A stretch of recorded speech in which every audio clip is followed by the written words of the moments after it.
analysis, right?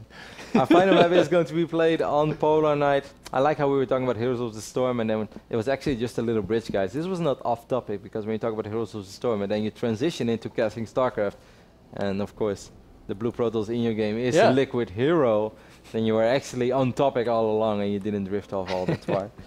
Hero looked a little shaky in game 1 and even game 2. Yeah. It wasn't really that he looked bad. Things were just not going his way. He got a little bit unfortunate.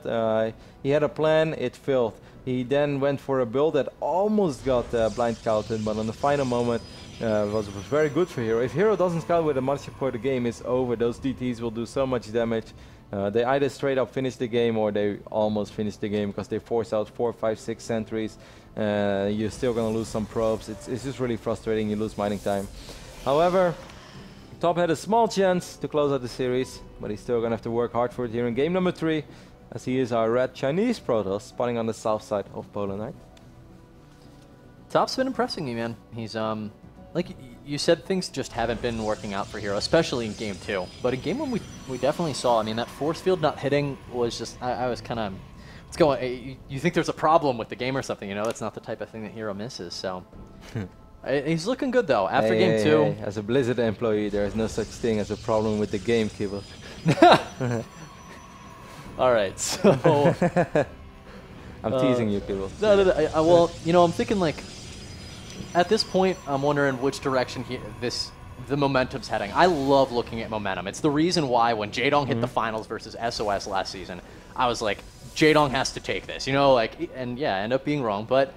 It has not faltered my belief in momentum, Kevin. I think there was one person in Anaheim who believed that SOS was going to win it. Actually, Oligolock and the TL predictions were predicted exactly. What was it, 4-2 SOS? Is that correct? So, well, but I mean, I predicted it in the start of the tournament. Yeah? Live on air. Really? Yes, and everyone made fun of me. It was the highlight of my prediction career. The very first day before BlizzCon went live, all casters had to make a prediction. I made SOS and people called me a hipster. And then I was right. Hey, you were a hipster, yeah, right? I love being a hipster. Either way, second gateway is being wiped in behind the minerals of Liquid Hero over here. On the other side of the map, it seems like Top is opening up with a 1 gateway. Could very well be a Stargate behind this. This is an excellent map for Stargate. You see it pretty often. Could also be 1 gate Twilight in case he thinks that Hero is going to be funky once more. Hero is still scouting a lot though. That's something he has been doing throughout the entire series, whether it's the mothership core in game 1. Well, for a second I was like, is that Hero spawning? The death of a mothership core in game 1. No, it wasn't always as successful, but if Top would have been scouting as good as Hero was, there's a good chance that Top would have already won this series. That's very true. It is a 1 gate Twilight, which, you know, this is a pretty good map for it. Polar Night is a map where you can be pretty damn annoying with blink stalkers. You can blink in over here. You can definitely blink a lot over here. Maybe later on drop a time warp. Recently, Grubby and Minigun played a very interesting series against each other, where Grubby displayed some excellent movement, or like displayed the great mobility of blink stalkers on Polar Night, where it's that phase in the game where you think like, it's not gonna work anymore. It's not gonna work anymore. There are too many immortals. Grubby was doing such a good job in using the stalkers to their full strength. That was really impressive. I was like, wow. So actually in phases where I would already transition, you can still make magic work. Like, You're reminding me right now of Sase's like 14 Samurai Stalkers. Ever see that clip? I think I know what you mean, yes. Sase. The things you can do with Blink Stalkers. Alright, well Blink is started. Yeah, on both sides. But it was a 1 gate Twilight for Top, a 2 gate opening for Hero, so Hero opened up a little more safe than Top, which should normally say like Top, your blink should be a little bit quicker. And it is, not by a whole lot, but 20 to 25 seconds. Could be that crucial phase in the game where both armies meet each other in the middle of the map. One player has blink, the other one doesn't. But I think Hero is too good to have that happen to him. However, Kibbles, it has happened to me a lot. Yeah, it's happened to the best of players. We just saw it in the GSL not, what, 2-3 days ago. So here we are on Polar Night. Is it going to happen between these two guys? It's a possibility, but, well, it's a little more of a possibility than I would say we should expect, Kevin, because Hero has been doing he's been taking more risks than I would have expected, you know, versus Top. I think we both expected Hero to play like safe and conservative here, but we've got to pause. Yep.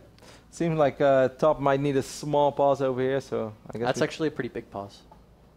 What? Capital P. Double capital P. Double. Should I pause it for him? I think he's afraid to pause the game for himself. Okay. I'll just do it for him. There we go. You never know. Maybe I just saved esports. Good guy, Roddy. Pausing games. I mean, there must be a reason, right? Maybe his We do pause have an button is admin. broken. Pause the game. My pause button isn't working. Okay, now he pressed a 1. He said 1 lag. 2. 2 lag. Sorry. Go. All right. We're ready. Let's go. All right. Maybe. Okay. I'm always so nervous that I press score screen rather than resume game. Score screen. It has happened to me once during Yeah. a Go for StarCraft 2 at ESL. I will never forget it. You ever was try to... Oh, there's more to this? Yeah, there was this like the final of Go for StarCraft 2 and it was a really long game and then someone paused and then I resumed the game and I just pressed score screen and everyone was like, oh my god. Were you the Roddy." only caster? Yep. So Oh, wow. I was the caster, producer and a tournament referee for that tournament. Back in the days, man, esports was not what it is right now. These Yeah. days you have like, and I was the observer too, so basically I was a 5-in-1 job. Let me guess. Did you also sponsor the tournament? No, but if I would have money, Kibbles, I would have. I believe it. Either way, both players have dropped their robotics facility as well, so they're not taking unnecessary risks over here. Glad to see that from Hero. Top, I think, had the right decision with making some of those gutsy plays. You know, going down throughout. We saw that on Habitation Station. See, that's a little harder than congratulations, I think. Well, we all struggle with different things, okay? I just cannot play Protoss, Roddy. All right, so Top's going to be hooked Neither around. can I, don't worry. And he finds his pylon. That's nice. Excellent scouting here by Top. You said it as well, you said it in the break. Top has been impressing you, he's been impressing me as well. I've seen quite a bit of Top. I casted him in both WCS America Premier League seasons and I saw his games against Violet and it just all felt like a little gimmicky to me and it didn't feel like he would have what it takes to play a straight up best of 3 against Hero. You know, maybe one build would win, but I felt that would be it. But so far, it's all been looking pretty solid. Of course, it's not been like mind-blowing, oh my god, I will never forget this series good. Yeah. But it's looking good. It's looking better than what I expected at the start of the day. So we've got a lot of Immortals churning out now for Hero. He's got 2 of them and 8 Stalkers.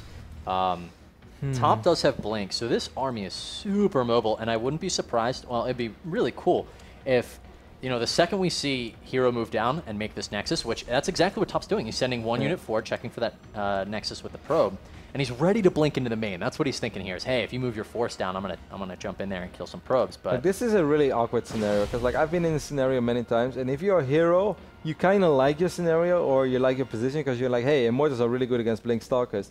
However, you also know if you make one mistake, if your army is one time out of position, if you don't split up your units properly, you are going to lose. It also means that most likely you'll be trapped on one base for quite a while. However, it's very good that Hero had a probe out still on the other side of the map, so he has vision of the natural, and that actually makes his life so much easier. This Zealot also gives away the fact that there is a pylon going up on this side of the map. So what could have been really bad for Hero, like if you're stuck on one base, then you're like, oh, when should I expand? And now he loses the observer. So from this point on, this is where it gets a little more dicey. yeah, it's really a testament to Hero here that he actually gets his Nexus down first, even though he's kind of the person who was under the gun there and more likely to take his Nexus second. But Hero's like, hey, I'm going to drop this pylon and actually force all of your Stalkers to go home. I mean, all right, that's what Top had to do. Under the gun. Have you been playing some poker lately? I've always been a poker player. Really? Actually, yeah. How do you do? Normally pretty well. Actually, in college, I paid for my first semester, but... I am terrible at poker. Yeah. Not as bad as Mr. Bitter though. Mr. Bitter is the worst. Shout out to Ben. Anyway, a bunch of Blink Stalkers over here in the main base for Hero there. Excellent position. Like, I like Hero's positioning, don't get me wrong. These 3 Immortals, they are worth their money in gold. However, if he blinks on top of these Immortals right here and right now, oh, I think he's gonna do it. Yes, oh, he's there it gonna is. do it. Why are you not blinking, Hero? You have Blink too. 2 Immortals are already down. He will cast a Photon Overcharge, but the Mothership Core goes down. The Stalkers are overwhelmingly in favor of Top now. It's 19 against 14.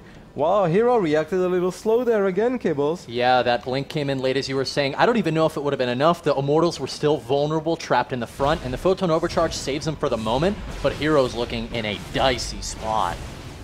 Alright, Stalker counter still in favor of Top, but it's getting closer and closer. The Nexus will fall though. Is Hero gonna try to take this fight? Some of his Stalkers are not shooting either. He is having one more Immortal. If I was Top right now, I would just back off. There's no need for him to fight against... oh, that forward blink by Hero is the wrong decision, I think. All right, well, Top is also blink microing really well, but these front few Stalkers actually belonging to Hero have been firing off numerous shots without falling. Beautiful blink micro here from Hero, and he has actually taken the supply lead over Top. Remember, behind this, he does not have a Nexus, though. Yeah, a couple of his Stalkers are extremely low on HP as well. Probes will be pulled. Probes actually doing a really good job in soaking up some damage. 4 against 5 Stalkers. Reinforcements have arrived on both sides. Where did those Stalkers from Hero came from? And it seems like Hero will stabilize. But we have to ask ourselves the question, at what cost? Kevin, 28 probes to 25. Top has the lead, and he's mining off 2 bases. So you see a significant disparity, actually, for Hero. He's mining 200 minerals less per minute right now. Is he going to be able to take the very...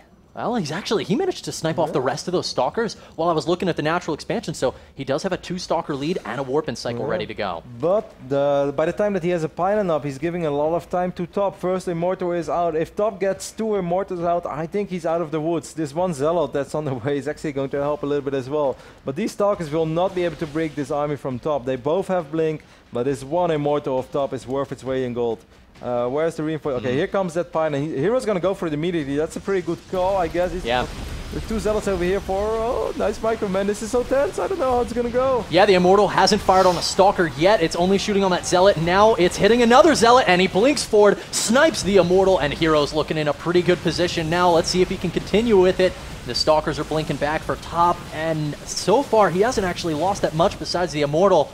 Hero, though, man, he's taking a big supply lead, and with this next round of Warpins, I don't know if Top's actually going to be able to hold on here.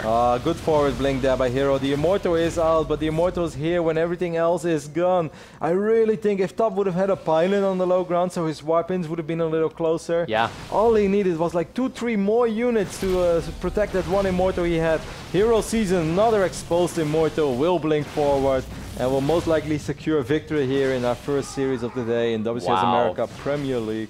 I mean, Top was in such a great position, but with the counterattack here from Hero and that Immortal, Kevin, if that Immortal fired a shot, there it is, GG. It was at the beginning of that fight